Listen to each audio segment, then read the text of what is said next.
When we learn to read and spell, we create a whole new brain circuit. We connect up our visual cortex, where we see things, and our speech centres, and particularly the sounds in our speech centres. So we link up the sounds and the letters and the spelling patterns that represent them. So it looks like this. Here's the visual cortex at the back of your brain, and there's a little area that we hijack. It's called the visual word form area, or you can call it the brain's letterbox. You might see some people calling it. And then we build connections to the speech centres, so for sound letter correspondences, and then also to meaning and structure kind of centres, so that we know the difference between packed and packed. Packed, the noun that countries have a packed, and I packed my suitcase is a past tense verb, so that's got ed. So that goes to the sort of the structure part of your brain, and then also the ship's sail and the shop's sail are slightly differentiated in this system, so that we don't mix them up just because they sound the same.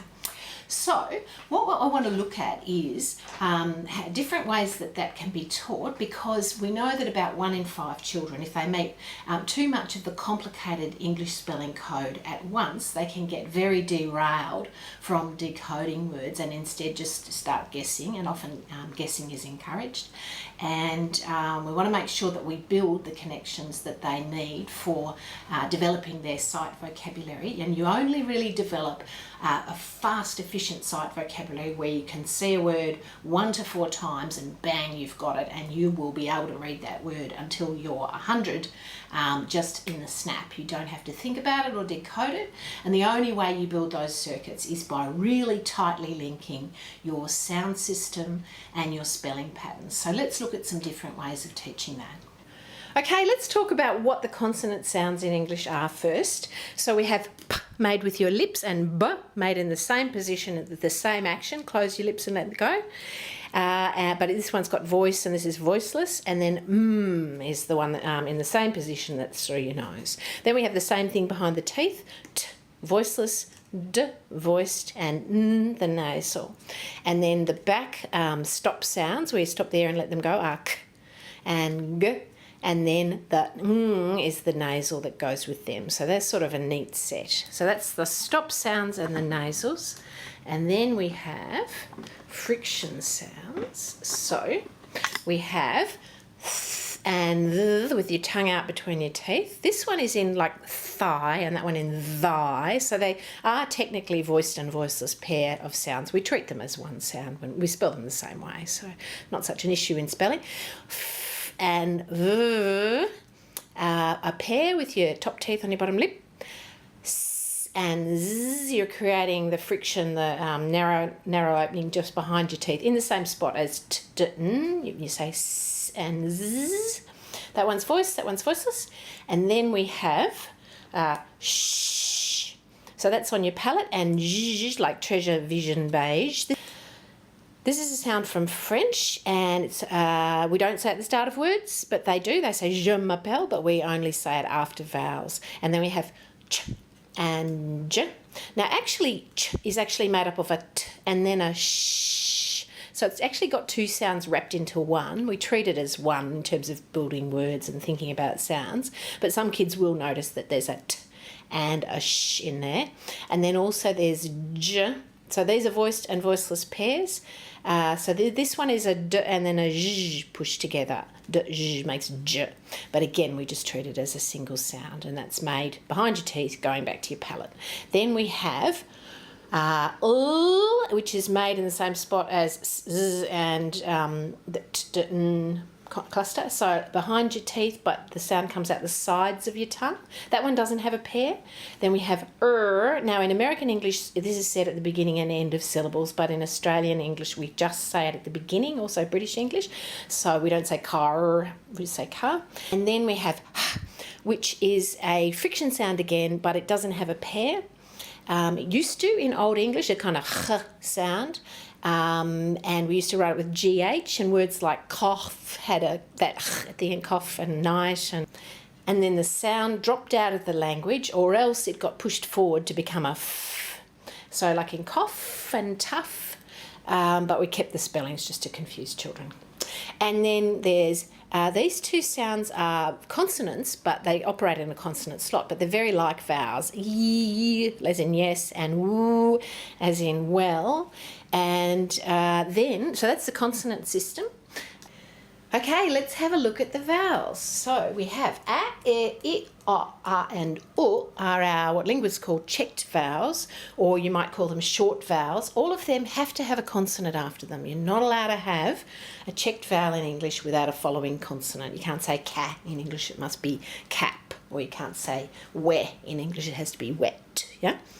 Then we have a, e, I, o, oo and u. Now this one, like the u in human, is actually a y sound, a consonant, and then oo. So you have coot and cute. But the u in the word human is just a letter u. So how do you explain which part of that is the y and which part is the oo? It's a bit hard. So let's just count it as a single sound while remembering it has got a little consonant. That's why children will write a letter y at the start of words like use, because they hear a y. Very clever, but that's not how we spell it. Then or, ear, ow, and oi are the other ones. These ones, often in books you'll see them called the R-controlled vowels. Some people don't count these as separate vowels. They're actually two vowels. Air is really and then this is the unstressed vowel, the that's sort of in the middle of the vowel chart, and we'll just go There's no kind of, it's just a neutral mouth position. So air is really air in our accent. Americans say air. And then ear is really ear. Americans say ear. I like to count these and say there's 20 vowels. Other people say there's only 18 and don't count these too. It depends how thin you slice them, because a lot of these vowels are actually two vowels. We have three different sorts of vowels in English. We have combination. We have single ones, pure vowels like a, e, or a, and r and and then we have combination ones called diphthongs that shift in your mouth. So a. And then I and O, if you say them and feel your mouth, you can feel that it shifts, yeah? U, I said before, is a consonant, then a vowel. And oi is a diphthong. I said, yeah. And the rest of those are pure vowels, I think. So, and this one is where we get really stuck on spelling. It's an sound.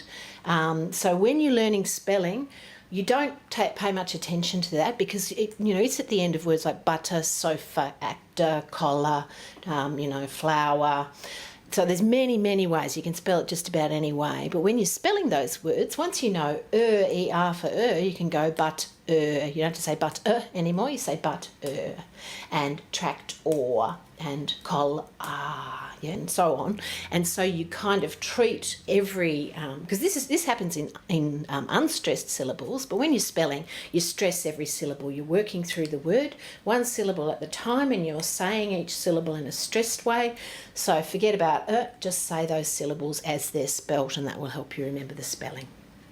Okay, now it's time to join up the sounds in the speech part of our brain with the spellings that occur in books in order to be able to read.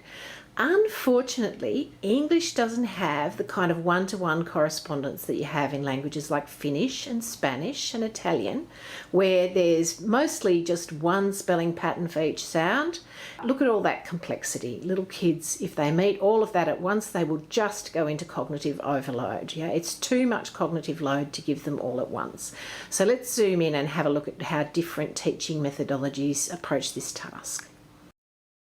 Now, the complexity of this system is such that this letter, first letter of the alphabet, actually represents 5 main sounds. I don't know if you can see the little words at the bottom here. These letters are from my movable alphabet, 100 first spellings. And this is an A in the word sat. So we're going to put a connection between A and the letter A. But it's also in the word last, it's an R sound, so there'll be a connection here. And then it's also an A in the word paper, so it's got to be connected up to here. So that's in longer words, table, paper, apron. And the R sound, it's for last, past, grass. The ones that Americans say grass, past, last, we've shifted it to an R.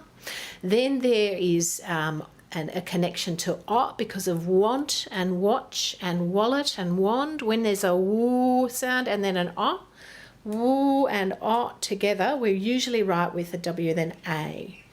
And then there's those ones like all and ball and call and fall. That's got an O sound, and that precedes an L. So it's a separate pattern. So what we want to do is teach children how to connect all those up. Meet one, get really good at it. The main one is A. Let's do that one first, and then later on we can come back and we can do R and we can do A, and we can gradually build our system. Now, one of the main ways that young children are introduced to how sounds and letters work in my local schools is they have their alphabet freeze. A is for apple, B is for banana, K is for cat, and they're taught how to hear those sounds at the beginnings of words, and they do this thing where it's is this one and is this one, and that's all really good, and they start to learn how to hear those sounds at the beginnings of words. The rest of the word is a blur in a lot of those. E is for elephant. All they can work out is the first sound because it's just a long, hard word. Then they are also learning high frequency words. So they're learning the, which isn't in the alphabet. It's got its own spelling. It's a separate sound. So they've got to cope with that TH. Smart kids who can hear that is different from the sounds that they're learning in their alphabet freeze will be able to cope with that. Other kids might be quite confused. And then teachers often say the word the with an sound, which connects the letter E to which is not really a connection that we want. Please say, think of the Katy Perry song, The Eye of the Tiger.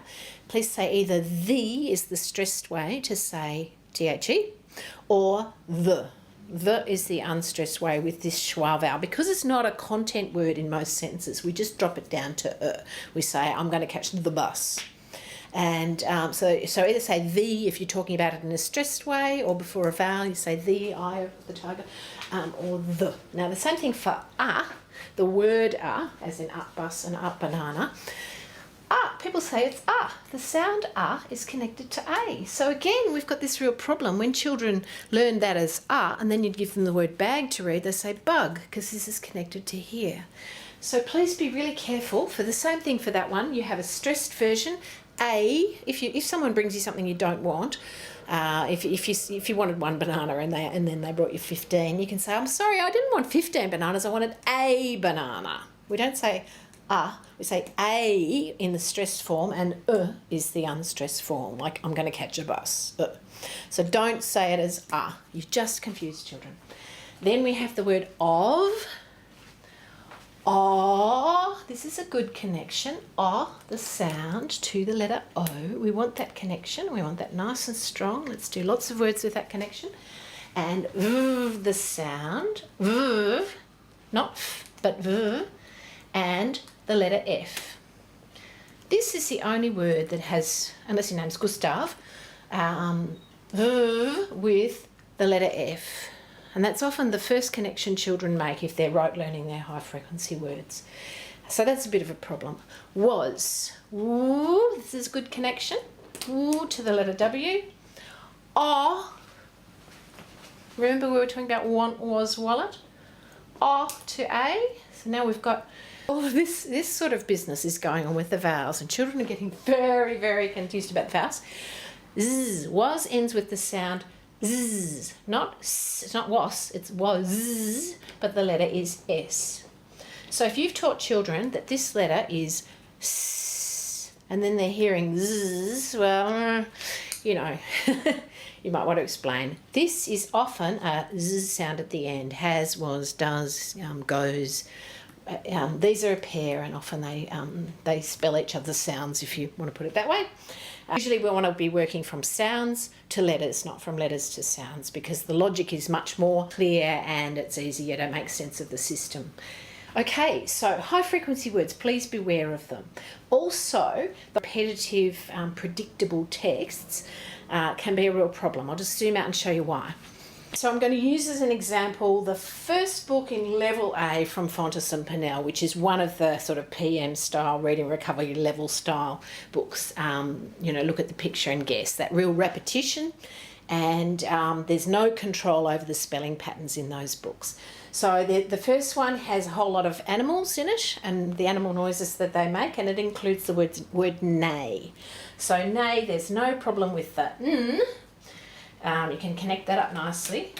And then a. Now, what we've got to do is connect this very uncommon, it's in the word eight, but you know, there's a few other words, this uncommon EIGH spelling up with a. I don't think I can do it with my elastic bands at that distance, but this is much more commonly represented by just the letter A something E, or AI, or AY. Why are we doing this one first?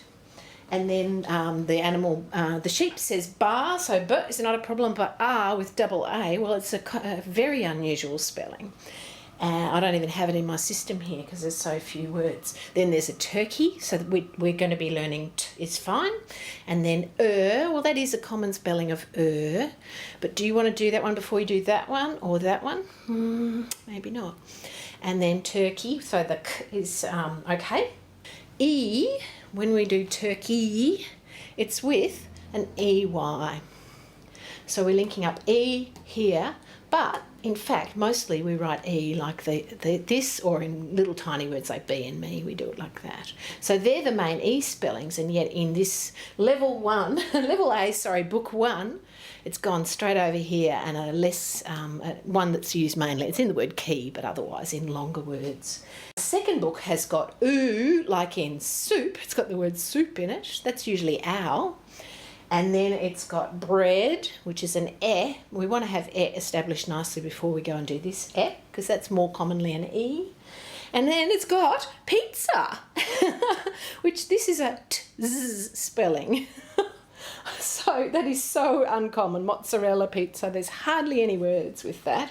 And here it is in book 2 of level A of one of those look at the picture and guess games. Please get those books between about level 1 and level 5. Put them gently in the recycling and replace them with decodable books. The next thing I'm going to do is show you how we start off teaching the sound letter correspondences like they do in Finland. So we're going to strip out the complexity and we're going to do the main spellings first, and then we can gradually introduce, once we've got the engine going and building a strong mapping relationship between the most important spellings, then we can go and teach things like the A in neigh and the oo in soup. Okay, this is more like a Finnish looking kind of system where, you know, there's R and A and A and A, and you can kind of make a bit more sense of it. This bunch of spellings here are the ones that are taught in the pocket rockets. Pocket rockets, you can buy boxes of them, enough for 10 children. Put them in a little photo album and send them home as readers, or they also have now the biggest size to put in the library, and they also have parent packs that you can just get one set if you're a parent, you want to buy a set to do at home. Have a little card that tells you what spellings are introduced. This is not a comprehensive teaching of all the phonemes and graphemes in English, it's a starter. And what I'm going to do is I'm going to get each book and put it out. Well, we don't teach the whole lot all at once. What I'm going to do is take them all away except the ones that I taught first, and then at high speed I'm going to start putting the connections in, and as we do each book we add another connection and we add a few more letters and whatever until we achieve what's in front of us, all connected up with the sounds and the letters. And hopefully this middle bit between the letters and the sounds will look fairly much in straight lines and not too much mayhem like you get if you're just doing whole language kind of work, or if you're doing a whole lot of high frequency words. First reader in the sequence, in this particular sequence, not saying this is the best sequence, but it's one example, has sapt in it, and you can make little sentences like pat, sat, at, a tap with those kind of ones. Now we're going to have a, I'm going to call it a, not a. And so I'm going to get those letters, I've got those letters, I'm going to connect those up to the sounds, and then I'm going to keep going through this series for a while, and then we'll pause and have a look at what we're up to.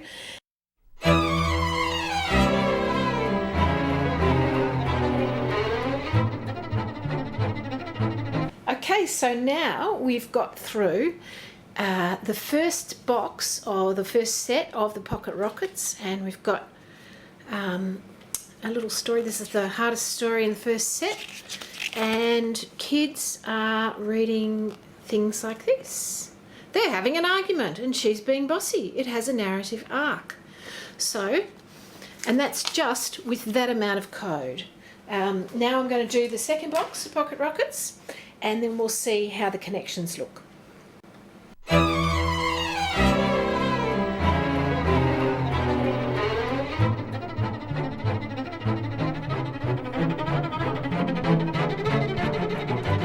Okay, done. So once you've learned one letter sound correspondence at a time and practiced it in a little book and in classroom activities like this, at the end of that, the kids who are doing these little books can do this sort of stuff. And I've seen children whiz through these little books. Once they've got a code that's fairly consistent, bang, they start to match up their sounds and their letters and be able to sort of tackle new words. So how beauty is that? And it looks like a Finnish system. We've got this core, this funny core and war, that's a bit diagonal.